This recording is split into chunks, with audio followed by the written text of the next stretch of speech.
Hello and welcome to the show. My name is Alex and this is TechFlow, and if you've noticed something abnormal, which you should have by now, it's because we have our camera back. Jed is here. I don't have to set it up anymore. We have an insane video for you guys today. Basically, we've got to build our TV setup for testing casual gaming. This over here is our PC gaming setup, and this is our console setup for console gaming. We've obviously got the PlayStation 5, which we're going to test, and obviously no one really cares, but we also have an Xbox over there, the new one. This is a budget TV. Here at TechFlow, as far as TVs are concerned, we've always been pretty high-end. Our previous TV was a curved TV, it was 4K. Okay, so as far as specs are concerned, we've got Dolby Vision and Dolby Atmos. It's obviously a 4K panel, dual-band Wi-Fi, Bluetooth. We've got Alexa over here and Google built in. It's a QLED panel, and I'm just really excited to test out the gaming mode on this.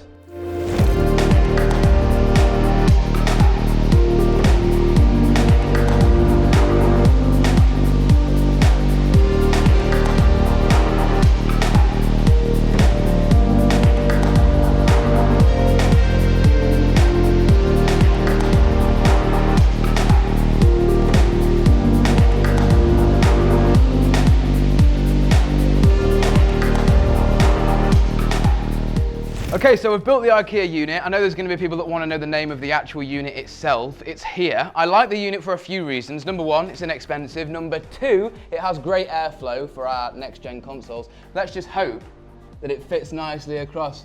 Does it fit? It just fits.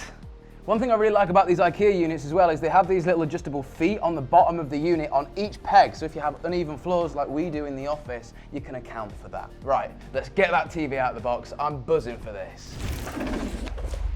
So straight away in the box, we've got our power cable, nice UK cable here. We have two of these feet. I'm seeing so many TV manufacturers go for this style of feeting. I'm not sure if it's because it's cheaper or what. We have our, manuals here, and I think in there is our remote control, which I actually want to take a look at. So yeah, you can see here, this is a feature-packed remote controller with all of the smart features as buttons here. So you've got your YouTube, Netflix, Amazon Prime Video, yada, yada, yada. Nice little remote. Hisense are official partners of the Euros, so you can see how much advertising revenue they're actually spending on pushing their panels like this one. But okay, first impressions. I mean, this is a thin TV. These, you know what? These budget TVs nowadays are getting scary good. Like, it really is pushing the competition down here. Because this is super, super affordable and it looks the part. You've almost got a bezel-less TV here. We need to get it on, really. Oh wow, we have composite. So if you have an old Nintendo Wii lying around, I suppose you're good to go. We've got LAN here, obviously for all of our smart stuff. I'm going to be using Wi-Fi. We've got 3 HDMI ports. We've got a USB 3 port down there, optical, USB, and then some satellite and cable. One thing I'm trying to look for. Okay, so all of these 3 ports are 4K at 60 Hz, which is super, super nice. HDMI 2.1 and HDMI 2 is our eARC, which we're going to need for our soundbar.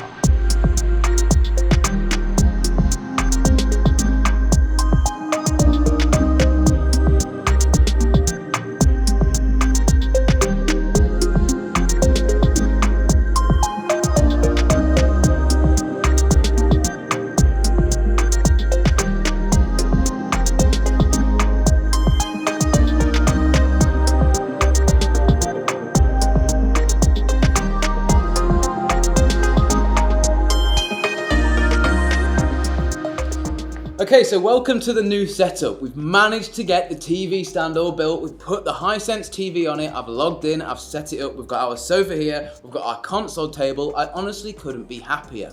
But what does that mean for the Hisense TV? Well, let's talk about it. The remote, I would have preferred something maybe a little bit smaller, but for the price of this TV, it's easy to overlook. You've got easy adjustability for volume and channel, but I also like these smart controls right down the bottom. You've got 6 buttons here for YouTube, Netflix, Prime Video, Media, Freeview Play, and Rakuten TV. You've also got a dedicated YouTube music button here too.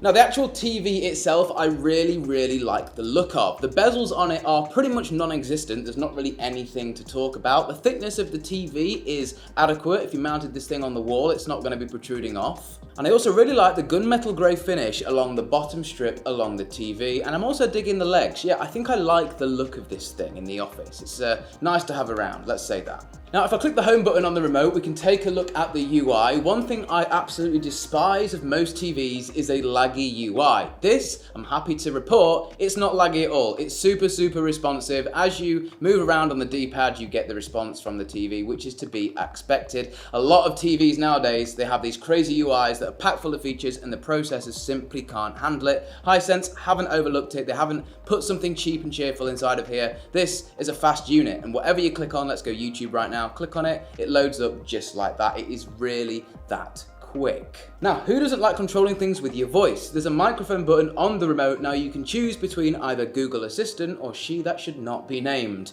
Now I've got Assistant on here, so I should be able to hold this button down, turn on the lights. Now I'm hoping,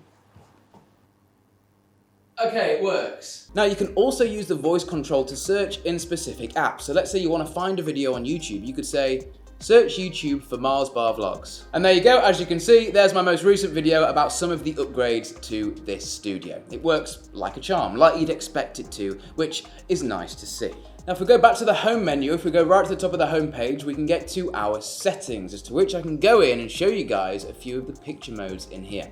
Now, we've got HDR standard, HDR day, and HDR night. Now the only difference I can tell between HDR day and HDR night is it adds a little bit of extra brightness. Obviously in the day, it's bright outside, you've got sun coming through the windows, you need that extra brightness to view the content, obviously. However, one thing I really like about Hisense TVs is they never seem to be lacking in brightness. There's nothing worse than having a TV in a really bright room that you physically can't see, and I don't see that being a problem with this panel. However, personally, my favorite mode on this TV after a short amount of testing is the HDR Dynamic Mode, which is what I'm going to be having on for the rest of this video and through all the testing.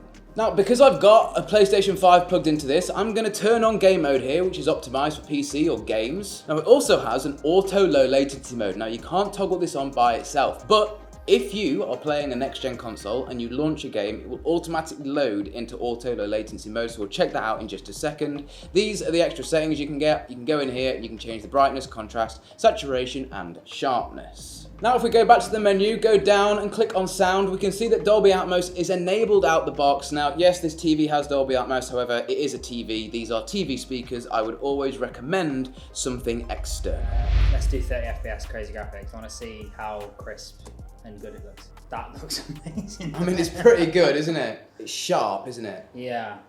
So the one thing I am noticing so far is all the dark parts are really quite dark. Yeah, they are. Do you know what I mean? There's no like light bleed or anything. It's just the dark parts are dark and the light parts are light, which is what you want. It's got a real nice contrast to it, hasn't it? Oh, it's good. That what is this? Good. Like £400, £400, £500? £500, I think. That is just, it is bizarre what you can get for £500 nowadays, isn't it? Really Down the corridors, nice and dark. But then we've got nice light from the coming through the tree. God, there's no, it feels like there's no dimming zones. It looks like an OLED, doesn't it? It does look really good, yeah. Yeah, it does. Like here. It's a good little frame actually, because you can see down here is all dark, but you can still see all the details. You can still make out the bricks, can't you, and stuff? You can still make out everything that you need to make out. If you come closer, you can see all the individual bricks. It's sharp. It's very sharp. It's almost a little bit too sharp. And this TV comes in 50 and 55 inches. We've got the 50 inch here. 50 inch, yeah. So you could get an extra 5 inches if that was something that you're after. Okay, so now we are in 60 FPS. You can see that, you can see it already, can't you? Ooh. Yeah, that is now what you're saying, for a gaming experience now. It goes down like butter, that. It does, doesn't it? Especially in a game like this, you can really see it. One thing I was thinking was you wouldn't really, with a budget TV, be able to see the difference between fidelity and performance, this being performance mode. Yeah, with like a standard TV. But you really can. You can. The quality is nowhere near as good, like the lighting. It just looks amazing. I can't stop watching it. Like completely zoned Like, look in. at his legs when his legs move around. It's just like unreal, isn't it? It is. Immersive is definitely the word, isn't it? I'm fully immersed right now. I feel like I'm in the cinema. It does just kind of baffle me that this is now the bar. They've set the level now. Yeah. For budget TV. The budget TV bar has now been set. I don't think. I mean, I'd be impressed if any other company comes out with a TV that's £500 or under, that's this good. Well, should we move on to some movies? Yeah, I don't know, let's go for it. So what's actually making the colours like jump out at you, like pop? Basically, it's a quantum dot TV. So Right. basically, that means that it can display a wider range of colours. Okay. But not only that, be able to transition between them really seamlessly, Right. without any sort of rainbowing effect. Okay. Obviously, you can turn it off. Yeah. But it looks absolutely great. Like It does look amazing. I haven't noticed any difference. As in, like anything bad happening, it looks amazing. it's so crisp. Like look It's at his forehead.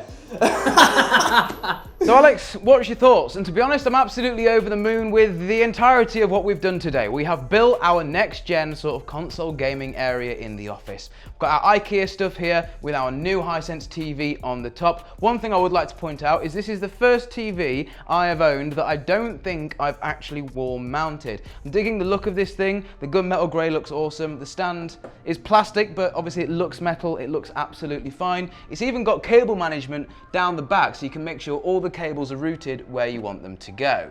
And Alex, what do you actually think of the TV itself? Well, in my personal opinion, with TVs, there's two things that define the experience. You've got the OS that runs on the TV, and then you've got the actual picture quality or experience of viewing that panel as is on the screen, and both of these are pretty solid. I give this TV an 8.5 out of 10 for the price. It's very, very good. The OS is snappy, it's intuitive, and it's got voice assistant, so it makes everything super, super easy. I was impressed with watching Grand Tour, as you can see up close. Now you're a bit closer with the camera. It is such a sharp picture. It looks absolutely fantastic in its HDR modes, and I was also super, super impressed with playing Spider-Man on the brand new PlayStation 5 in both the fidelity and performance modes. Hope you've enjoyed. If you did, hit us up with a like rating. But for now, my name's been Alex. This has been TechFlow. We'll see you in the next one.